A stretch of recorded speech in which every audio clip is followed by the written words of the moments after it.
Each year, technology companies spend trillions of dollars building new products. The majority of them fail, not due to a lack of talent, but because they build things no one truly needs. This is one of the most haunting opening lines from Marty Cagan's book, Inspired. A short sentence, without intimidation or pretense, yet powerful enough to make anyone involved in product development pause. It doesn't speak of rare mistakes, but of what happens daily, everywhere, even in the most professional organizations. This book doesn't tell stories of tech geniuses, nor does it offer easily replicable formulas for success. It starts from a stark reality. Most products fail, not because they are poorly made, but because they are made exceptionally well, something that shouldn't exist in the first place. Intelligent, hardworking, and responsible teams can still spend years perfecting a product only to be met by market silence. Inspired re-examines the fundamental questions many organizations avoid. Who is deciding what we build? Are these decisions based on genuine understanding or merely assumptions repeated long enough to become self-evident truths? And why, in an industry constantly talking about innovation, is creating a product that customers love so rare?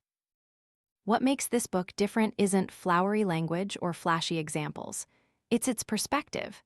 Instead of asking how to build faster, it asks whether we should build at all.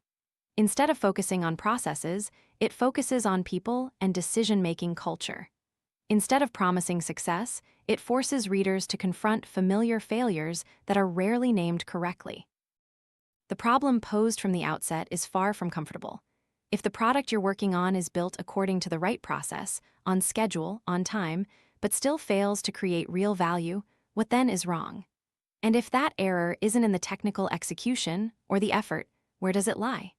This question isn't just for those building tech products. It's for anyone who has ever participated in creating something with the hope that others would need it. And it is from this very question that the entire narrative of this book begins to unfold. I'll start by telling you where most illusions often crumble. Back then, I was very young.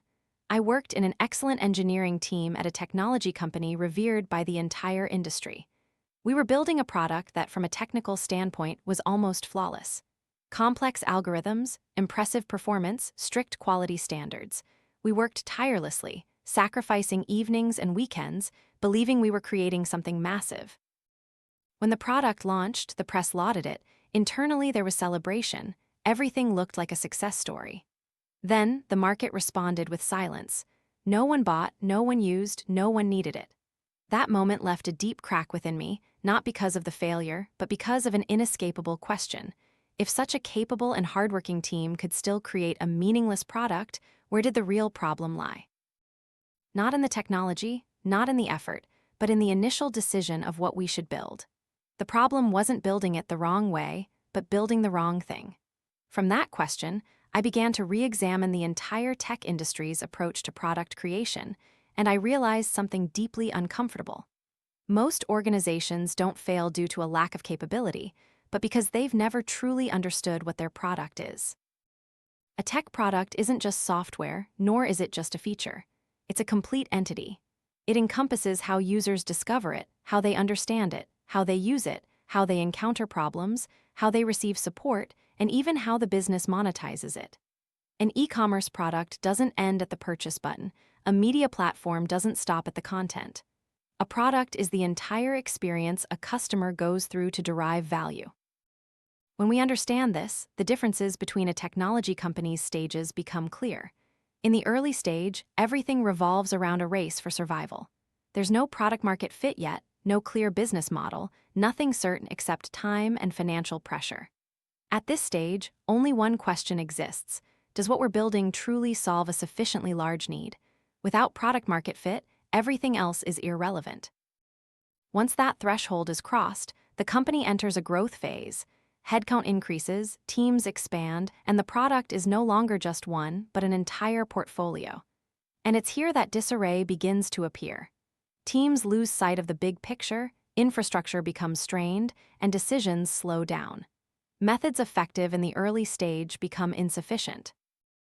Then comes the stage many consider a success, but is actually the most dangerous. A large company, strong brand, stable revenue, but innovation gradually slows. New products are blocked by processes, ideas are eroded by compromise, and decisions are prolonged by a fear of risk. The decline of a technology company rarely happens suddenly. It unfolds slowly over many years, often disguised by short-term profits. Looking through all three stages, I recognized a common denominator. Companies don't lack ideas, they have an abundance of them. What they lack is the ability to distinguish between an idea that sounds good and a problem truly worth solving. In most organizations, products start with ideas. Ideas from leadership, from sales, from partners, from people who haven't been users for a very long time. These ideas are gathered, organized, prioritized, and then turned into a plan. Once the plan is approved, the entire machinery starts moving to execute it. From that moment, the product's fate is almost sealed. No one stops to ask if the problem truly exists. No one validates if users consider this important. No one admits they don't yet know the right solution. Everything is built on assumptions, and assumptions are defended by belief. A paradox emerges. Tech companies talk a lot about innovation, but operate with mechanisms that make innovation nearly impossible. They believe that with enough smart people, enough processes, and enough tools, good results will naturally follow. But my experience shows the opposite. Smart people in a flawed system will create the wrong product very professionally. This is where the story needs to shift. If the problem isn't with individuals or technical skills, it lies in how we organize product creation. And to understand that, we need to frankly dissect the process most of the tech industry still uses, even if they call it by more modern names. From that point, everything begins to slide down a trajectory so familiar that many no longer recognize it as a problem. An idea emerges, and that idea is immediately asked to prove its value. So, a projection is built. People try to answer two questions that no one is truly capable of answering at that moment. How much money will this generate, and how much time and cost will it take to build? The estimated numbers are sometimes confident, sometimes vague, but always presented as if they have a solid basis. From there, a prioritized list is born, a list given a name that sounds very strategic.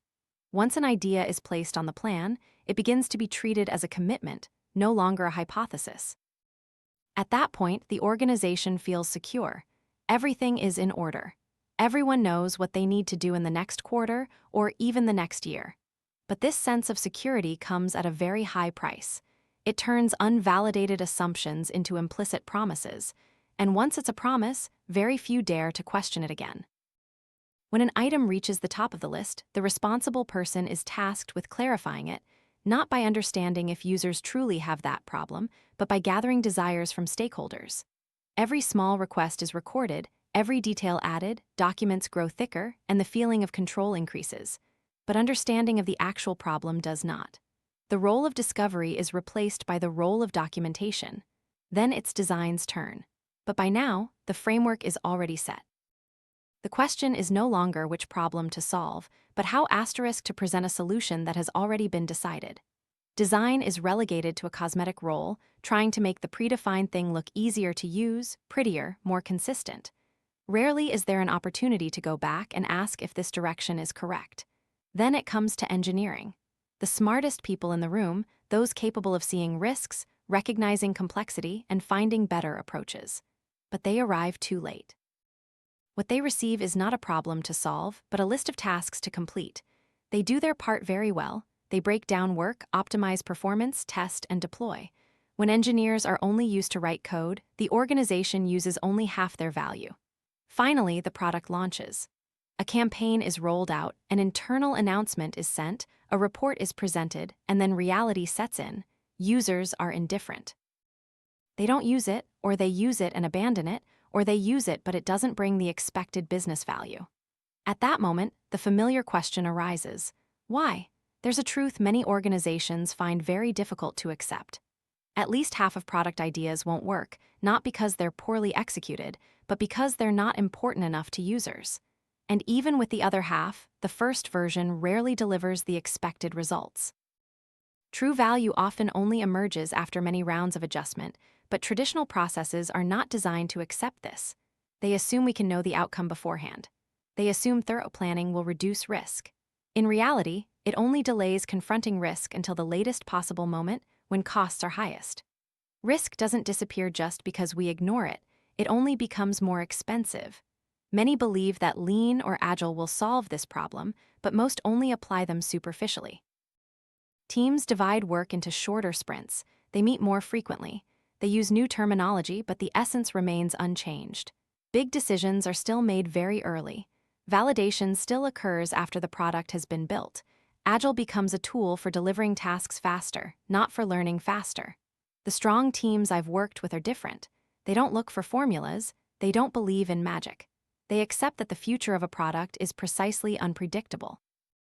And so, they organize their work around learning. 3 principles guide them. First, risks must be addressed as early as possible, before a single line of production code is written. Second, the product must be shaped through true collaboration between those who understand the customer, understand design, and understand technology. Third, the goal is not to complete a list of features, but to create meaningful business outcomes. When viewed from that perspective, the question is no longer which process is better, but which people are suitable for this work. Because no method is effective if the people implementing it are not given the right roles and responsibilities. And that's when I had to shift from criticizing the system to talking about the people within it, not to find fault, but to identify who can truly make a difference once we look directly at how the system operates.